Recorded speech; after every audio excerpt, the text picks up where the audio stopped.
Hello दोस्तों, video शुरू करने से पहले मेरे चैनल को सब्सक्राइब कर ले। बनारस सुबह के 4 बजे ब्लैक रोल्स रॉयस अपनी स्पीड से दौड़ी जा रही थी। उसके पीछे और भी ब्लैक गाड़ियां चल रही थी। सर पता नहीं आज क्यों इतने गुस्से में है। काफी दिन बाद मैं उनको ऐसे गुस्सा होता हुआ देख रहा हूँ। मुझे तो डर लग रहा है कहीं उनका गुस्सा हमारे ऊपर न निकले। उनके भाई को कॉल करता हूँ। एक बॉडीगार्ड अपना फोन निकल कर बोला। ये अक्षय ही था जो गुस्से से अपनी गाड़ी को रौंद रहा था। अक्षय के कानों में किसी के हंसने की आवाज आती है। हाँ हाँ हाँ, अक्षय तुम मुझसे यहाँ मिलने आओगे ना जब भी मैं बुलाऊं? एक लड़की अक्षय के बालों से खेलती हुई बोली। हाँ प्रीत, तुम जब भी बुलाओगी मैं पंछी बन उड़कर आ जाऊंगा। अक्षय प्रीत की दोनों बाजू अपने गले में लपेट कर बोला। और मैं मर गई तो तब भी तुम मुझे मिलने आओगे? Shut up. कितनी बार कहा है ये फालतू बातें मेरे सामने मत किया करो। बहुत दर्द होता है। तुम्हारे बिना मैं सांस भी नहीं ले सकता और तुम मरने की बात करती हो। अक्षय प्रीत की दोनों बाजू हटाकर उससे दूर होकर बोला। प्रीत जल्दी से उसे पीछे से हक कर बोली। सॉरी बाबा, आज के बाद मैं बिल्कुल भी ऐसी बात नहीं करूंगी। अपने लड्डू को छोड़कर कहीं नहीं जाऊंगी। प्रीत की आंखें अक्षय के प्यार को देखकर नाम हो गई थी। अपनी शर्ट पर गीला महसूस कर अक्षय को महसूस होता प्रीत रो रही है। अक्षय पलटकर प्रीत को हक कर लेता है और प्यार से उसके माथे को चूम कर बोला, अब नो रोना धोना, सिर्फ प्यार। प्रीत शर्मा कर अपना चेहरा अक्षय की गर्दन में छिपा लेती। प्रीत जब अक्षय से दूर होने बली थी उससे पहले गीत जोर से बोली। अक्षय मैं तुमसे बहुत प्यार करती हूँ, आई लव यू। प्रॉमिस करो तुम हमेशा खुश रहोगे, चाहे मैं तुम्हारे साथ रही या ना रहूं। आई प्रॉमिस अपनी प्रीत के साथ हमेशा खुश रहूंगा, अक्षय ने कहा तो प्रीत एकदम से पलटकर अक्षय को धक्का दे देती है और गोलियों की बारिश शुरू हो जाती है। प्रीत का शरीर गोलियों से छलनी हो जाता है और उसकी मौत हो जाती है। अक्षय को एक गहरा सदमा लगता है। वो न तो चीख पाता है न ही रो पाता है। सामने से कुछ गुंडे अपने हाथों में गन लिए दौड़कर अक्षय की तरफ ही आ रहे थे। गोलियों की आवाज सुनकर अक्षय के बॉडीगार्ड जल्दी से अक्षय को उठाते हैं। फिर चलिए, आपकी जान को खतरा है, सर उठिए। बॉडीगार्ड के बहुत हिलाने पर अक्षय होश में आता है। सामने प्रीत की डेड बॉडी देखकर अक्षय गुस्से से बेकाबू हो जाता है। अक्षय चीखकर बोला, प्रीत उठो, तुम मुझे धोखा नहीं दे सकती, तुम मुझे ऐसे छोड़कर नहीं जा सकती। प्रीत मैं कैसे जीऊंगा तुम्हारे बिना, तुमने एक बार भी सोचा है? अक्षय दौड़कर प्रीत के पास जाता है और उसके चेहरे को अपने हाथों में भर उसे उठाने की कोशिश करता है, लेकिन प्रीत इस दुनिया को छोड़कर जा चुकी थी। अक्षय जोर से चीखा, प्रीत। अक्षय अपनी कर को एकदम से ब्रेक लगा देता है। अक्षय स्टीयरिंग पर हाथ मारकर बोला, तुम बहुत झूठी थी प्रीत, तुम मुझे छोड़कर चली गई, तुमने अपना वादा तोड़ दिया और पीछे छोड़ गई एक ऐसे अक्षय को जिसमें कोई इमोशन नहीं है। एक जिंदा लाश बना गई हो तुम। अक्षय के बॉडीगार्ड भी उसे देखकर रुक जाते हैं। एक बॉडीगार्ड जल्दी से अक्षय के भाई अंतिम को कॉल लगा देते हैं। फैमिली के नाम पर सिर्फ एक छोटी बहन, छोटा भाई और चाचा थे। अक्षय जब प्रीत की मौत देखकर घर लौटा तो उसके सामने सफेद कपड़ों में लिपटी कई लाशें रखी थी। वो सब उसके परिवार की थी। अक्षय के चाचा इस वक्त इंडिया में नहीं थे, वो अमेरिका में अपनी भतीजी प्रिया का इलाज करवा रहे थे, जो सदमे से अपनी आवाज खो बैठी थी। कुछ ही देर में अंतिम कॉल उठाकर बोला, हेलो सर, अक्षय सर बहुत गुस्से में है, वो किसी की बात भी नहीं सुन रहे हैं। अभी तुम लोग कहाँ हो? मुझे अपनी लोकेशन दो, मैं अभी वहाँ आता हूँ, बोलकर अंतिम जल्दी से अपनी कार की चाबी लेकर घर से बाहर निकल जाता है। अक्षय अपनी आंखों में आंसू लिए अपनी कार से टिकट खड़ा हुआ था। उसके बॉडीगार्ड उसे एक दूरी बनाकर खड़े थे। किसी की भी हिम्मत अक्षय के पास जाने की नहीं हो रही थी। अक्षय अपनी पॉकेट में हाथ डालकर धीमी कदमों से वहां से चलना शुरू कर देता है। उसके सामने जो भी पत्थर आता वो उसमें ठोकर मारता हुआ आगे बढ़ रहा था। अक्षय का ध्यान बिल्कुल भी उस जगह पर नहीं गया जहां पर वो था। अक्षय को किसी के गाने की बहुत धीमी धीमी आवाज सुनाई देती है। मध्यम मधुर आवाज जो उसे काफी दूर से आ रही थी, लेकिन अक्षय को एकदम साफ सुनाई दे रही थी। यह एक कृष्ण भजन था जो एक लड़की गुनगुना रही थी। अधरम मधुरन वदन मधुरन नयन मधुरन हसितम मधुरम हृदयम मधुरन गमन मधुरन मधुराधिपतेरखिल मधुरम। अक्षय को वो आवाज बहुत सुकून दे रही थी। इस आवाज को और सुनने की चाहत अक्षय के कदम इस ओर मोड़ देती है जिस तरफ से वो आवाज आ रही थी। वचन मधुरन चरितम मधुरन वसअ मधुरन वलितम मधुरम चलितम मधुरन भ्रमितम मधुरन मधुराधिपतेरखिल मधुरम। अक्षय बेसुध-सा उस आवाज को ढूंढते हुए आगे बढ़ रहा था, तभी उसे ठोकर लगती है और वो जमीन पर अपने घुटने के बाल गिर जाता है। तब जाकर अक्षय का ध्यान उस जगह पर जाता है। वो अपनी नजरें उठाकर चारों तरफ देखा है। वो इस वक्त महादेव की नगरी काशी में था। अक्षय हैरानी से खड़ा होता है। अपने आंखों से आंसुओं को साफ कर अक्षय बोला, महादेव, आपसे पुराना नाता रहा है मेरा, आपने अपनी मर्जी कर ही और मुझे यहाँ बुला ही लिया। वेणुन्धुरो रेणुन्धुरः पाणिन्धुरः पादो मधुरो नृत्यम मधुरन सख्यम मधुरन मधुराधिपतेरखिल मधुरम। अक्षय के कानों में फिर से इस भजन की आवाज सुनाई देती है। अक्षय हैरान होकर बोला, इस महादेव की नगरी में कृष्ण भक्त कहाँ से आ गया? अब तो उससे मिलना ही पड़ेगा, नहीं तो मेरे महादेव नाराज हो जाएंगे। कर्ण मधुरन तरण मधुरन हरण मधुरन रमन मधुरम वमितम मधुरन शमितम मधुरन मधुराधिपतेरखिल मधुरम। अक्षय यह बात अच्छी तरह से जानता था कि वो अपने मन की कर रहा है, लेकिन इल्जाम महादेव पर लगा रहा है। अक्षय, जो अभी तक धीरे धीरे चल रहा था, अपने कदमों की स्पीड बढ़ा देता है। उसे भजन की आवाज साफ साफ और नजदीक सुनाई देने लगी थी। अक्षय जल्दी ही एक बड़े से पुराने घर के नजदीक पहुंचता है, जहां एक लड़की उसे घर के आंगन में बने मंदिर में आरती कर रही थी और वो भजन गा रही थी। जो लड़की भजन गाकर भगवान की आरती कर रही थी, उसने अपना सिर्फ पल्लू से ढका हुआ था। अक्षय उसका चेहरा ठीक से नहीं देख पा रहा। उसे लड़की के पीछे बहुत सारे छोटे बड़े, कुछ तो बहुत ही बड़े थे, अपने हाथ जोड़कर खड़े थे। अक्षय भी उन सभी के साथ अपने हाथ जोड़कर खड़ा हो जाता है। ये लड़की प्रीत थी और वो घर कोई मामूली घर नहीं था, एक अनाथ आश्रम था जिसमें वो उन सभी बच्चों के साथ रहती थी। सभी बच्चे प्रीत को बहुत ज्यादा प्यार करते थे, क्योंकि एक प्रति थी जो उन सभी बच्चों की देखभाल एक माँ की तरह करती थी।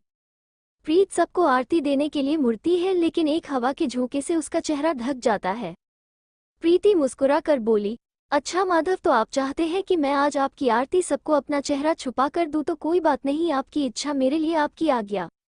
सबको आरती देने के बाद प्रीत अक्षय के पास पहुंचती है, उसके सामने आरती का थाल कर बोली, आप भी आरती ले लीजिए। अक्षय तो जैसे को ही गया था। प्रीत की आवाज सुनकर उसे होश आता है।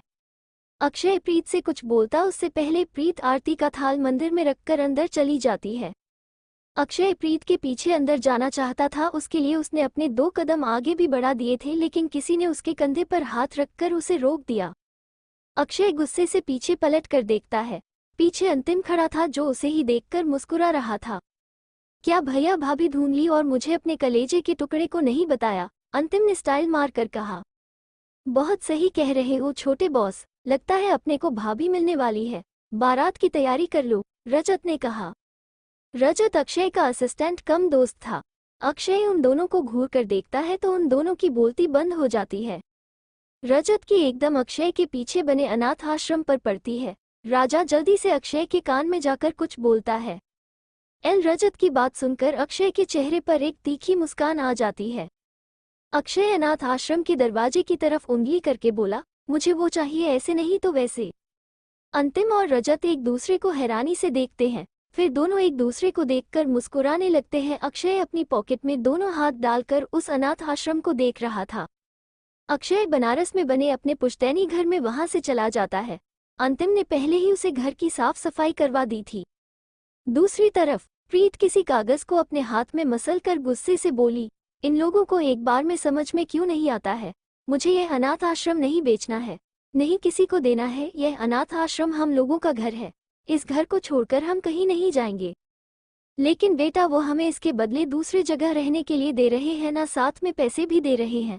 वो पैसे बच्चों के भविष्य में काम आएंगे, इससे बढ़कर हमें क्या चाहिए? कुंती देवी जी ने कहा। वो अनाथ आश्रम कुंती देवी जी का ही था। वो एक अधेड़ उम्र की औरत थी, उनका इस दुनिया में अपना कहने वाला कोई नहीं था। वो इन बच्चों को ही अपना सब कुछ मानती थी। आंटी, वो हमें दूसरी जगह रहने के लिए दे रहे हैं, हम पर कोई एहसान नहीं कर रहे हैं। हमारा इतना बड़ा घर लेकर एक छोटी सी जगह दे रहे हैं, जिसमें कोई भी बच्चा आराम से नहीं रह पाएगा।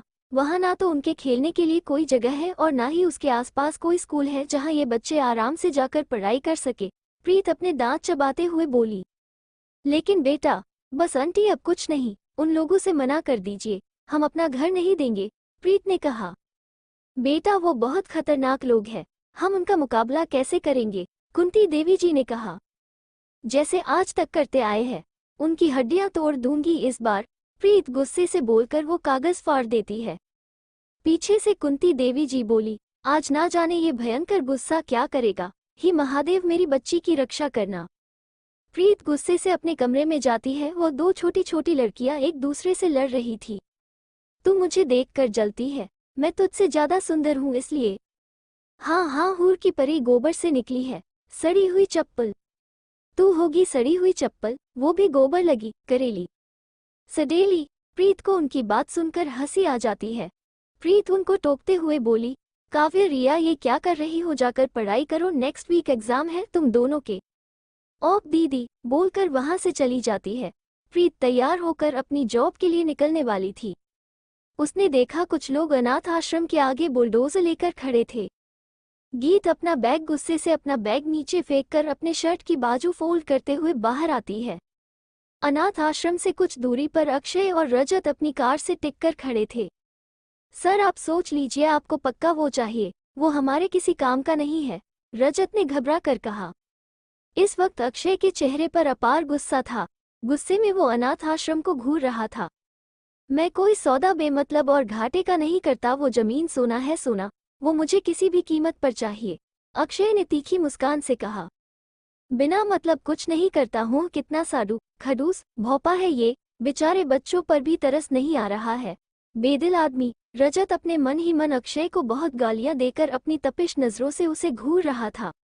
अगर एक और शब्द तुमने फालतू कहा ना तो मैं इसी वक्त तुम्हारी जुबान खींच लूंगा, अक्षय ने रजत को बिना देखे अपनी कोल्ड वॉइस में कहा। अरे यार, मैं कैसे भूल गया, इसके एंटी ने ऑल टाइम एक्टिव रहते हैं, छे, रजत एकदम सावधान होकर बोला। दूसरी तरफ प्रीत अपने चेहरे पर रुमाल बांध लेती है। प्रीत को बाहर आता देख एक गुंडे ने कहा, एक लड़की चुपचाप से ही आश्रम खाली कर दे, नहीं तो इस आश्रम पर हम अपना बुलडोजर चला देंगे, फिर हमसे मत कहना हमने तुझे वार्निंग नहीं थी। हाँ, हम एक बार भी नहीं सोचेंगे अंदर कौन है कौन नहीं, दूसरे गुंडे ने कहा। मैं तो कहता हूँ अपना बुलडोजर चढ़ा ही दो, वैसे भी सब धरती के बोझ है, ना जाने किस किस के पाप है, तीसरे गुंडे ने कहा। प्रीत को उनके शब्द कांटे की तरह चुभ रहे थे। तुम लोग कितने ढीठ हो, है बार पीटने के बाद भी अपना मुंह कुत्तों की तरह उठाकर चले आते हो, प्रीत गुस्से से बोली। आश्रम के अंदर सभी को खबर लग चुकी थी कि बाहर गुंडे बुलडोजर लेकर आए हैं, वो किसी भी वक्त उनके घर को तोड़ देंगे।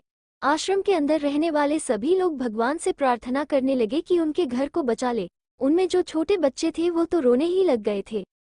कुंती देवी सबको अंदर रहने के लिए बोलती है और खुद बाहर जाकर बाहर से दरवाजा लगा देती है। हे भगवान, मेरी इस बच्ची की रक्षा करना, कुंती देवी मन ही मन बोली। एक गुंडा अपने दांत पीसकर बोला, अरे सारा समय का पंचायत में ही निकलोगे या फिर इस लड़की को मारोगे भी, इसकी जवान और हाथ दोनों ही बहुत ज्यादा चलाते हैं। मैं तो कहता हूँ इस लड़की के ऊपर से होकर ही बुलडोजर उस आश्रम पर चढ़ा दो। जिस गुंडे ने ये कहा था प्रीत उसके मुंह पर कसकर एक हॉकी मरती है और वो खून की उल्टी करके वही गिर जाता है। उस गुंडे को गिरता देख कुछ गुंडे प्रीत की तरफ दौड़ लगा देते हैं। प्रीत अपनी पूरी मार्शल आर्ट का उपयोग करती है और उनको पीटना शुरू कर देती है। दूर खड़े अक्षय और रजत अपनी आंखें फाड़कर प्रीत को देख रहे थे। अक्षय रजत को अपनी दो उंगली से इशारा करता है। रजत जल्दी से कार से कुछ पेपर्स बाहर निकलता है और आश्रम की तरफ चुपचाप ही चल देता है। दूसरी तरफ प्रीत 5-6 गुंडों से अकेले ही लड़ रही थी। वो उन्हें कभी अपने लात घूंसों से मारती तो कभी उनका ही डंडा छीनकर उनकी धुनाई कर देती। बुलडोजर के अंदर बैठे गुंडे का प्रीत को देखकर गला सूखने लगा। वो अपने मन में बोलने लगा, मैंने तो सुना था लड़कियां नाजुक होती है, लेकिन ये माचिस की तिल्ली जैसी उन हाथी जैसे गुंडों को सूत सूत कर पटक रही है। फिर वो गुंडा अपनी बॉडी देखने लगता है जो एकदम सूखा पतला सा था। वो अपने हाथों को मोड़कर अपने बाजू से गोला निकालने की कोशिश कर रहा था। अपने हाथ की बॉडी देखकर उसने अपना थूक मुश्किल से गटक कर अपने पिछले हुए मुंह से बोला, जब इन मोटे मोटे सांडों का ये हाल है तो यह मेरा क्या करेगी। मुझे तो लगता है यह मुझ में मार मार के हवा भर के छोड़ देगी और मैं उड़ता हुआ दूसरे देश जाकर करूंगा। अमेरिका गिरा तो ठीक वहां गोरी गोरी मैम होती है, अगर वेस्ट इंडीज जाकर गिरा तो। अपने ख्यालों को झटक कर वो जल्दी से उसे फोल्डर से उतरकर भाग जाता है। दूसरी तरफ राजत अपने दबे पांव कुंती देवी के पास पहुंच जाता है और अपनी गन निकालकर प्रीत की ओर निशान करके बोला, आंटी पेपर्स पर आप चुपचाप साइन कर दीजिए, नहीं तो ये दिन उस लड़की का आखिरी दिन होगा।